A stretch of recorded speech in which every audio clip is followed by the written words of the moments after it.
Shalom bagi kita semua, Bapak, Ibu, Saudara yang terkasih dalam Tuhan Yesus Kristus. Saya akan menyampaikan firman Tuhan yang tertulis dalam Pengkhotbah pasal 10 ayat 10 sampai ayat yang ke-15. Sebelum saya menyampaikan firman Tuhan, mari kita bersatu di dalam doa. Kita berdoa. Bapa Surgawi, terima kasih buat kebenaran firman-Mu. Urapi kami dengan kuasa Roh Kudus-Mu, agar kami dimampukan untuk mengerti akan kebenaran firman-Mu. Dalam nama anak-Mu Tuhan Yesus Kristus, kami telah berdoa. Amin. Bapak, Ibu, Saudara yang terkasih dalam Tuhan Yesus Kristus, firman Tuhan bagi kita yang tertulis dalam Pengkhotbah pasal 10 ayat 10 sampai ayat yang ke-15. Demikian firman Tuhan. Jika besi menjadi tumpul dan tidak diasah, maka orang harus memperbesar tenaga. Tetapi yang terpenting untuk berhasil adalah hikmat. Jika ular memakut sebelum mantra diucapkan, maka tukang mantra tidak akan berhasil. Perkataan mulut orang berhikmat menarik, tetapi bibir orang bodoh menelan orang itu sendiri. Awal perkataan yang keluar dari mulutnya adalah kebodohan, dan akhir bicaranya adalah kebebalan yang mencelakakan. Orang yang bodoh banyak bicaranya, meskipun orang tidak tahu apa yang akan terjadi dan siapakah yang akan mengatakan kepadanya apa yang akan terjadi sesudah dia. Jeripayah orang bodoh melelahkan orang itu sendiri, karena ia tidak mengetahui jalan ke kota. Bapak, Ibu, Saudara yang terkasih dalam Tuhan Yesus Kristus, tema kita adalah hidup dalam didikan Tuhan. Inilah suatu hal yang harus kita lakukan dalam kehidupan kita, yaitu hidup dalam didikan Tuhan. Karena inilah pengetahuan, inilah hikmat yang sesungguhnya yang harus kita miliki dalam menjalani kehidupan ini. Sehingga ketika kita di luar daripada didikan Tuhan, maka kita dikatakan oleh pengkhotbah ini adalah seperti orang bodoh. Maka kalau kita lihat dalam pasal 10 ini, di situ dikatakan, dari surat besarnya dikatakan akibat-akibat kebodohan. Maka saudara yang terkasih, dalam bahan khotbah ini diperlihatkan orang bodoh sangat berbahaya, sebab ia tidak pernah bisa menilai dirinya sehingga tidak akan bisa maju. Ya, dia tidak bisa memperbaiki dirinya sendiri, karena ya memang dia selalu menganggap dirinya lah yang paling benar. Ini bahayanya. Ya, orang yang menganggap benar, maka dia tidak dapat bisa dididik. Orang yang menganggap benar bahwa dia tidak bisa diingatkan dengan apa yang dia lakukan. Bodoh di sini sekali lagi tidak berhubungan dengan masalah kemampuan intelektual seseorang, tetapi sebagai lawan kata hikmat atau bijaksana. Ya, artinya orang pintar belum tentu berhikmat. Orang berhikmat pasti pintar. Maka di sini dikatakan orang bodoh ini adalah lawan daripada hikmat atau bijaksana. Atau kita bisa sebut juga adalah orang yang di luar daripada Tuhan. Karena orang yang di dalam Tuhan, dia tahu bahwa dia adalah orang yang tidak sempurna, dia menyadari kelemahannya, maka ketika dia diingatkan, maka dia akan bisa menerima dan mempertimbangkan dalam segala kehidupannya. Orang seperti inilah, ya, seperti orang bodoh tadi, adalah orang yang paling malang. Karena apa? Karena bukan hanya tidak bisa maju, melainkan akan mengalami kemunduran. Ya, Ini kita lihat dengan apa yang dikatakan dalam ayat 12. Ya, di sini kita lihat ya ada ya perbandingan antara orang yang berhikmat tadi dengan orang yang bodoh, ya. Menurut pengkhotbah, yang membedakan keduanya adalah perkataannya, ya. Perkataan yang berhikmat menarik, ya, sedangkan perkataan orang bodoh mencelakakan dirinya sendiri. Itu dikatakan dalam ayat 12. Perkataan mulut orang yang berhikmat menarik, tetapi bibir orang bodoh menelan orang itu sendiri. Kalau dikatakan, karena dikatakan perkataan orang berhikmat itu menarik, maksudnya adalah perkataan orang berhikmat itu bisa membuat orang lain menghargai atau menghormati. Karena apa? Karena perkataan orang yang berhikmat itu adalah benar-benar ya sesuai dengan apa yang Tuhan inginkan. Maka itu akan mendatangkan ya sukacita bagi orang yang mendengarkan. Maka orang lain bisa membuat ya menghargai atau menghormati orang yang berkata di dalam hikmat. Sebenarnya dalam bahasa Ibrani kata menarik di sini artinya adalah ya penuh dengan kebaikan atau kemurahan. Ya, jadi apa yang dikatakan itu adalah kebaikan, apa yang dikatakan itu adalah kebenaran, dan apa yang dilakukan itu adalah karena kemurahan hatinya. Jadi orang bijak adalah orang yang perkataannya penuh dengan kebaikan. Maka saudara yang terkasih, ya karena apa yang dikatakan oleh orang yang berhikmat itu adalah cerminan daripada firman Tuhan, cerminan dari apa yang Tuhan ya inginkan yang harus kita lakukan dalam kehidupan kita. Maka begitu pentingnya kita memiliki hikmat di dalam kehidupan kita, dimanapun kita, baik dalam pekerjaan, baik dalam kehidupan sehari-hari, ya baik dalam tengah-tengah keluarga, baik dalam ya mungkin dalam studi, ya semua pasti membutuhkan hikmat. Karena dengan hikmat itulah kita mampu memposisikan kita dengan benar, dengan menyadari siapa kita sebenarnya. Perkataan yang tidak pernah ya yang dikatakan oleh ya orang yang berhikmat itu adalah perkataan penuh dengan kebaikan, yaitu perkataan yang tidak pernah dimaksudkan untuk menghina, merendahkan, mempermalukan, mengecewakan, dan menghancurkan orang lain.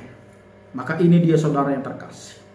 Orang yang berhikmat itu perkataannya adalah tidak pernah bermaksud untuk menghina, ya, merendahkan, mempermalukan, mengecam, dan bahkan menghancurkan orang lain, ya. Jadi ya kalau ada orang yang dalam pembicaraannya selalu ingin menyalahkan dan merendahkan orang lain serta hanya membanggakan dirinya sendiri, ini jelas bahwa orang yang tidak berhikmat, melainkan orang bodoh dan tidak bijaksana.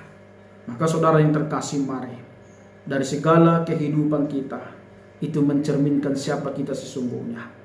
Orang yang berhikmat, orang yang hidup dalam didikan Tuhan, pasti dia tidak akan pernah ya menginginkan seseorang itu untuk disudutkan, menyalahkan, dan bahkan merendahkan orang lain. Dan dia tidak akan pernah yang membanggakan dirinya sendiri karena dia rasa dia mampu melakukan segala sesuatu itu adalah karena kuat kuasa Tuhan, ya. Tapi perkataan orang bodoh hanya akan menjadi bumerang yang mencelakakan dirinya sendiri, ya. Dengan perkataannya dia menyakiti orang lain dan membuat orang lain tidak menyukainya, lalu orang akan menghindari dan membencinya. Maka orang yang bijaksana berpikir dulu sebelum dia berbicara, ya. Jadi saudara yang terkasih, mari ini bedanya, ya, perkataan orang yang berhikmat dan perkataan orang yang tidak berhikmat. Perkataan orang yang berhikmat akan disukai orang yang mendengarkan, tapi perkataan orang yang tidak berhikmat, tanda kutip adalah orang bodoh, itu tidak disenangi orang lain dan bahkan bisa menyakiti orang lain dan menyakiti dirinya sendiri. Ada feedback yang negatif dalam kehidupannya. Tapi feedback di dalam orang yang berhikmat adalah feedback yang positif, mendatangkan kebahagiaan orang yang mendengarkan dan mendatangkan kebahagiaan bagi orang yang berhikmat yang memperdengarkan perkataan tersebut. Maka saudara yang terkasih, ini dia orang yang tidak berhikmat, dia berbicara ya dengan tidak mempertimbangkan sesuatu hal. Tapi orang yang bijaksana, orang yang berhikmat adalah orang yang berpikir dahulu sebelum dia berbicara. Ya, ingatlah bahwa perkataan itu, ya ini harus hati-hati kita. Ya, ini harus yang kita perlu ingat dalam kehidupan kita. Karena apa? Ya, karena perkataan itu bisa jauh lebih menusuk, melukai dan menyakiti daripada pedang yang tajam. Maka memang perkataan itu haruslah ya kita kendalikan dengan hikmat daripada Tuhan.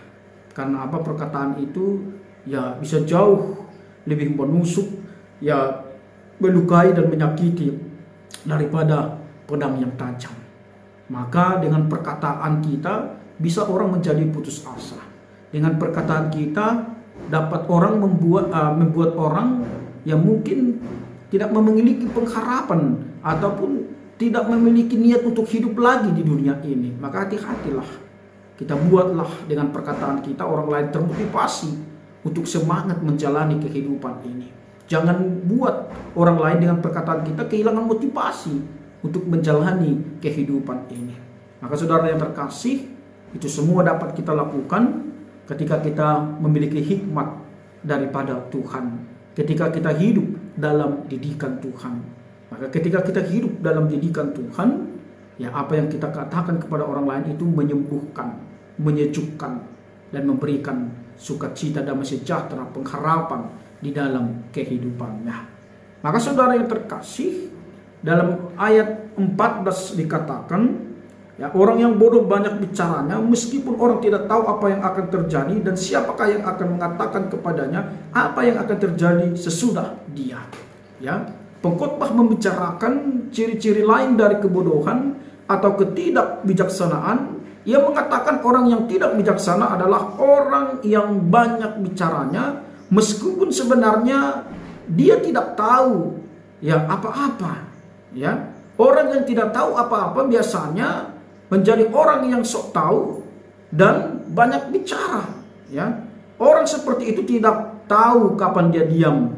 Mereka terus berbicara dan tidak mau mendengarkan orang lain. Maka tong kosong nyaring bunyinya. Maka saudara yang terkasih, tapi orang yang berhikmat, dia tahu kapan dia akan diam. Dan dia tahu kapan dia saatnya dia mendengarkan. Dan dia tahu kapan saatnya dia berbicara. Tapi orang bodoh, orang yang tidak berhikmat tadi, dia terus berbicara tanpa tahu kapan dia berhenti dan bahkan tidak mau mendengarkan orang lain.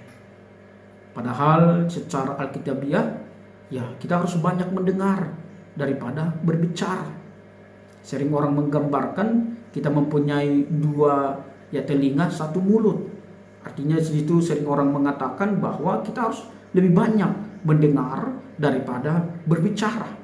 Maka ini yang harus kita lakukan dalam kehidupan kita.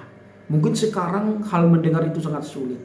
Karena sudah banyak orang yang hanya ingin didengarkan tanpa mau mendengar. Maka ini sering terjadi ketidakharmonisan di dalam ya diskusi. Ketidakharmonisan di dalam untuk mengambil suatu keputusan. Karena semua menganggap benar. Tidak ada yang menganggap salah. Dan tidak ada orang yang mau dipersalahkan walaupun itu adalah suatu kekurangan. Dan dikatakan juga dalam ayat 15, ya, jerih payah orang bodoh melelahkan orang itu sendiri karena ia tidak mengetahui jalan ke kota. Bapak Ibu Saudara yang terkasih dalam Tuhan Yesus Kristus, dijelaskan ya orang yang tidak bijaksana itu sering melakukan hal-hal yang sebenarnya tidak penting, ya. Mungkin orang itu bisa terlihat sibuk atau lelah, tetapi sebenarnya tidak ada satupun hal berarti yang dilakukan selain melelahkan dirinya sendiri. Ya mungkin ada juga kita pernah melihat demikian di sekitar kita, ada orang yang sibuk tapi kita tidak tahu apa yang dia sibukkan. Ya, dia mondar-mandir tapi kita tidak tahu apa yang dia kerjakan. Maka sering terjadi ini di dalam kehidupan orang yang tidak memiliki hikmat daripada Tuhan. Dia tidak tahu tentang tujuan dari setiap hal yang dia lakukan. Ibaratkan dengan orang yang tidak tahu jalan kotanya sendiri. Itu yang digambarkan dalam ayat 15 ini. Dijelaskan orang yang tidak bijaksana itu sering melakukan hal-hal yang sebenarnya tidak penting. Mungkin orang itu bisa terlihat sibuk atau lebih lelah, tapi sebenarnya tidak ada satupun hal berarti yang dia lakukan selain melelahkan dirinya sendiri. Dia tidak tahu tentang tujuan dari setiap hal yang dilakukan. Ibarat dengan orang yang tidak tahu jalan ke kotanya sendiri. Maka saudara yang terkasih, mari, ini adalah suatu hal yang sangat menyedihkan ketika ini terjadi dalam kehidupan kita. Maka mari dengan hikmat daripada Tuhan kita akan melakukan apa yang berarti, apa yang berguna bagi kita dan berarti bagi orang lain. Kita lihat juga orang yang tidak bijaksana dan orang bodoh, dia tidak tahu bagaimana keadaan kotanya atau rumahnya sendiri. Apabila orang tidak pernah tahu dan menyadari keterbatasannya sendiri, ia akan melakukan segala sesuatu cara yang salah. Sebaliknya orang yang bijaksana itu justru adalah orang yang tahu kelemahan, keterbatasan dan ketidaktahuannya serta mau mengakuinya. Maka saudara yang terkasih, mari ketika kita mengakui kelemahan kita, kekurangan kita, maka di situ orang lain akan melengkapi kita. Dan kita mau belajar dengan apa yang menjadi kelemahan kita agar bisa tertutupi dengan mungkin hal-hal yang baru dalam kehidupan kita. Maka saudara yang terkasih dalam Tuhan Yesus Kristus, mari sebagai orang yang percaya harus hiduplah di dalam hikmat daripada Tuhan, sehingga kita tahu kelemahan, keterbatasan dan ketidaktahuan kita serta mau mengakuinya. Tidak seperti orang yang tidak bijak tadi, sedangkan rumahnya sendiri, dirinya sendiri dia tahu, apalagi dia menyadari, dia tidak pernah menyadari keterbatasannya, ia akan melakukan segala sesuatu dengan cara yang salah. Maka saudara yang terkasih, mari dengan hikmatlah kita dapat memposisikan yang benar di tempat yang benar. Maka dengan hikmat daripada Tuhanlah kita mengetahui siapa kita sebenarnya, sehingga kita hidup di dalam kebenaran oleh firman Tuhan. Dalam Alkitab ada dua hal sikap yang sangat penting yang dianjurkan untuk diteladani. Yang pertama, mengetahui kekurangan dan keterbatasan diri sehingga bisa selalu rendah hati. Maka mari saudara yang terkasih, mari sikap yang pertama yang harus kita miliki, mengetahui kekurangan dan keterbatasan diri sendiri sehingga bisa selalu rendah hati. Dan yang kedua, menyadari karunia atau talenta yang Tuhan berikan supaya tidak rendah diri. Maka saudara yang terkasih, mari kita adalah orang yang sangat berarti dan sangat berharga di hadapan Tuhan. Dan apapun yang harus kita lakukan haruslah yang berarti dan berharga. Sehingga dengan kehadiran kita bisa menjalin hubungan yang baik dengan orang lain, dan orang lain juga merasakan sukacita damai sejahtera yang kita rasakan dari berkat yang Tuhan berikan di dalam kehidupan kita. Maka orang berhikmat akan selalu menjalin hubungan yang baik dengan orang lain, karena dia sadari tanpa orang lain dia hanya di dalam ketidakberdayaan dan ketidaksempurnaan. Dia yakini dengan orang lain Tuhan juga bisa pakai untuk menyempurnakan dirinya sendiri. Dan dia sangat merasakan dia adalah orang yang berarti, karena hidup di dalam Tuhan membuat dia menjadi berkat kepada orang lain. Maka saudara yang terkasih, Yesus Kristus adalah sumber hikmat, dan dasar daripada hikmat yang sesungguhnya. Menyerahkan hati kepada Yesus berarti bersedia dituntun oleh hikmat. Memfokuskan pikiran pada Yesus berarti hidup sesuai dengan kehendak-Nya, sehingga Roh Kudus akan memberdayakan hidup kita untuk berpikir, berkata, dan bertindak dengan hikmat. Maka saudara yang terkasih, mari kita warnailah kehidupan kita. Kita warnailah pikiran kita, perkataan kita, dan tindak landuk kita dengan hikmat daripada Tuhan. Dengan hikmat daripada Tuhan, kita bisa berpikir dengan baik, berkata dengan baik, dan bertindak dengan baik. Dengan hikmat kita bisa berpikir dengan tepat, berkata dengan tepat, dan bertindak dengan tepat. Dengan hikmat kita bisa berpikir dengan benar, berkata dengan benar, dan bertindak dengan benar. Dalam perjuangan hidup dan meraih masa depan, dan bahkan dalam menyikapi persoalan dan pergumulan hidup, terutama di masa pandemi COVID-19 ini, milikilah hati yang bijaksana, karena dari hati terpancar kehidupan. Maka saudara yang terkasih, mari berserah kepada Yesus, mengandalkan Tuhan. Dengan hikmat daripada Tuhan, kita hadapi masa-masa pandemi COVID-19 ini, sehingga kita memiliki hati yang bijaksana, karena dari hati terpancar kehidupan. Orang-orang berhikmat akan fokus pada hal-hal yang berguna dan akan mempertahankan pola hidup sesuai dengan kehendak Kristus, yaitu hidup saling menguatkan, saling menolong, saling menyemangati, menjaga hati, ucapan, dan pikiran kita. Maka saudara yang terkasih, mari orang-orang yang berhikmat akan fokus pada hal-hal yang berguna dan akan memperhatikan pola hidup sesuai dengan kehendak Kristus.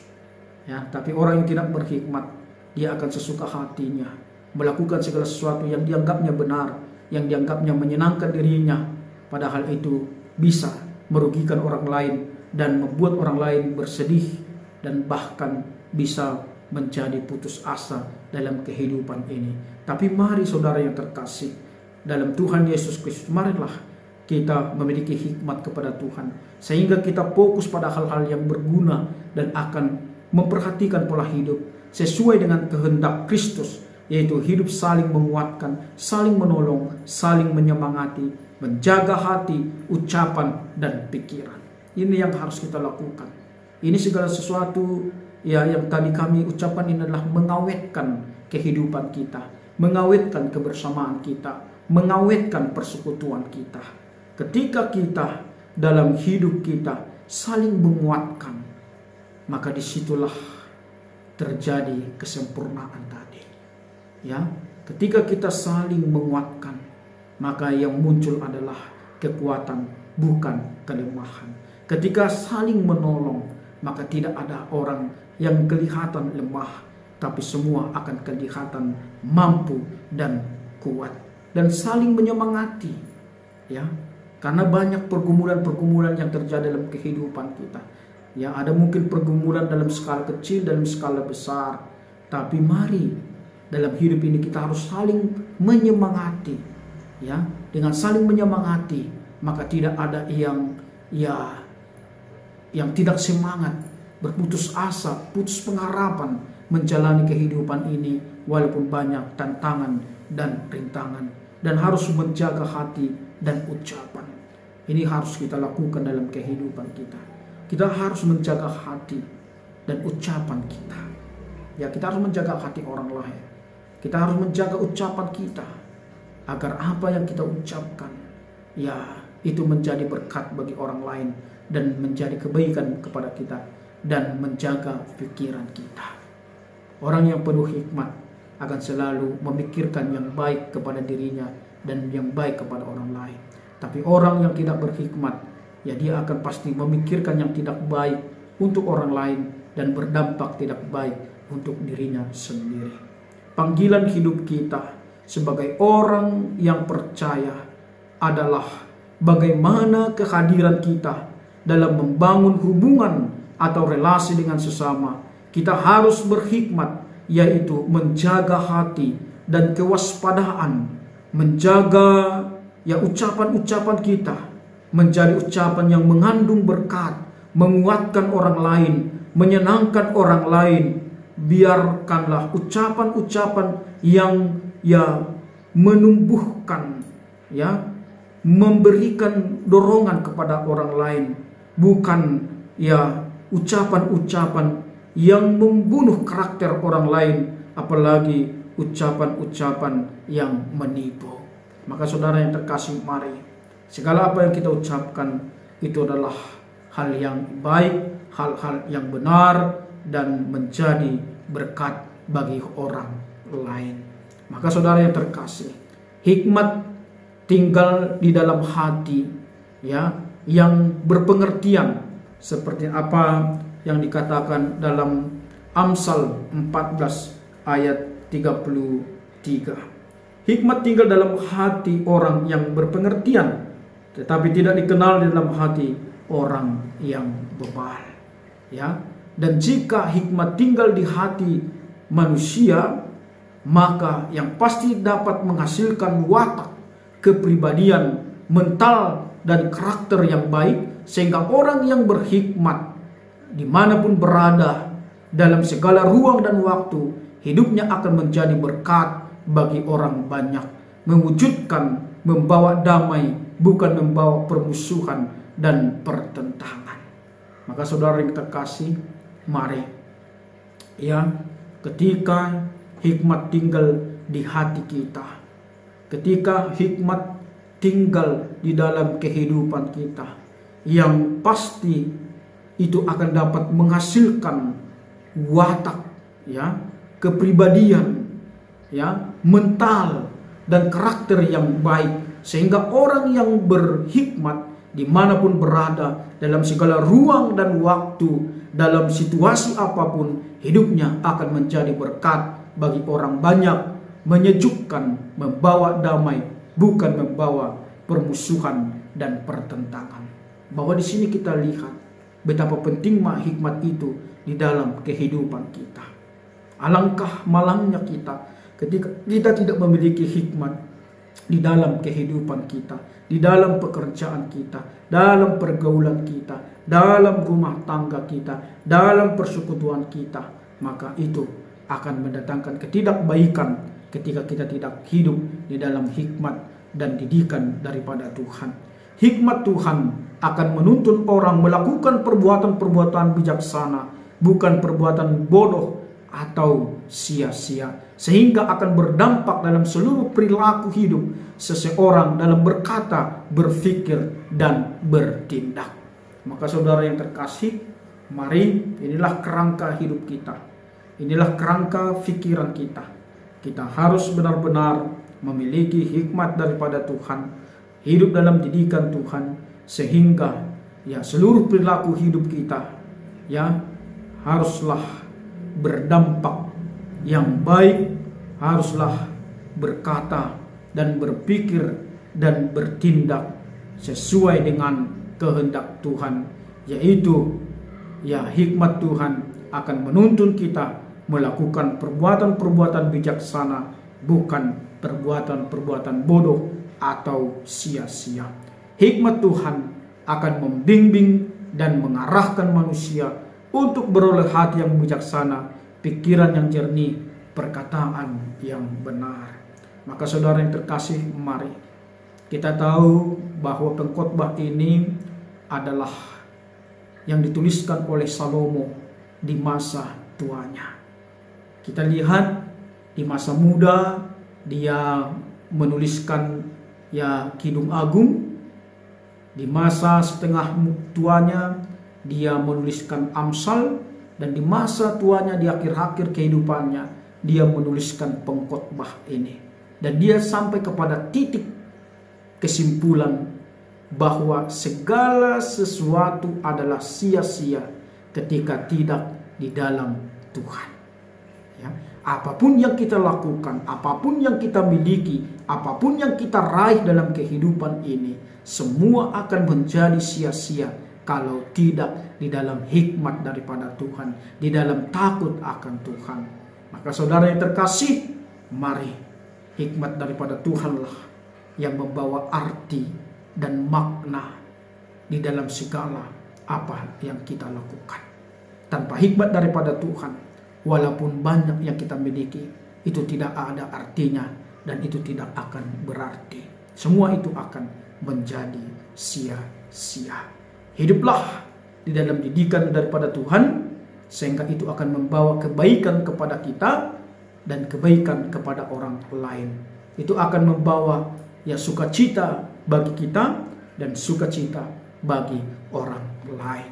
Terkhusus dalam menjalani kehidupan kita di masa-masa COVID-19 ini, hikmat itu sangat penting bagi kita.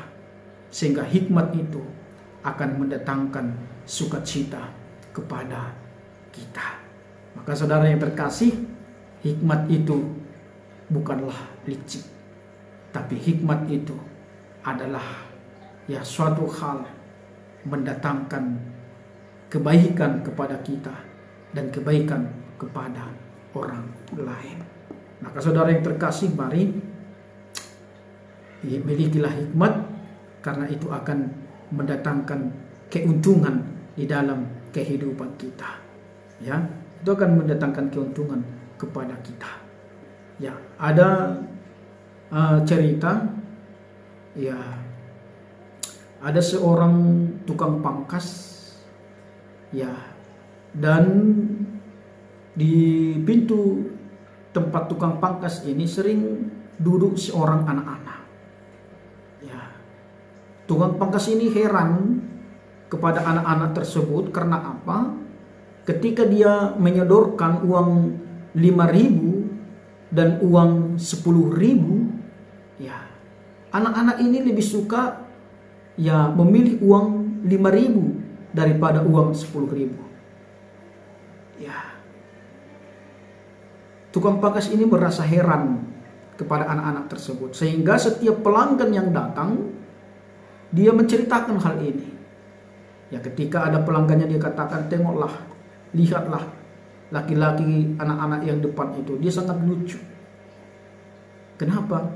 Bertanya, kenapa lucu? Kata pelanggan yang datang, ketika saya sodorkan uang 5.000 dan uang 10.000, ternyata anak itu lebih mengambil uang 5.000 daripada uang 10.000. Kan aneh.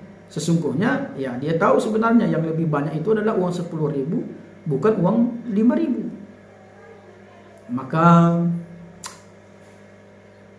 penasaranlah pelanggan yang datang tadi. Setelah dia selesai pangkas rambut, pencukur, dia keluar. Tanpa diketahui tukang pangkas ini, dia bertanya kepada anak-anak tersebut, "Dek, katanya kamu lucu, aneh dong. Ketika setiap hari tukang pangkas itu menyodorkan sama uang 10 dan uang 5.000, kenapa adek ngambil uang 5.000? Padahal uang 10.000 itu kan lebih banyak daripada uang 5.000. Baru dengan tersenyum, anak tersebut berkata kepada pelanggan tadi, "Seandainya aku mengambil uang 10.000, maka itu akan hanya terjadi dalam satu hari. Hari ke depan pasti tidak ditawarkan lagi. Tapi ketika saya mengambil uang 5.000 dan bukan uang 10.000, maka tiap hari itu akan terjadi di dalam kehidupan saya, dan saya akan menerima 5.000 setiap hari." Maka tersenyumlah pelanggan tadi.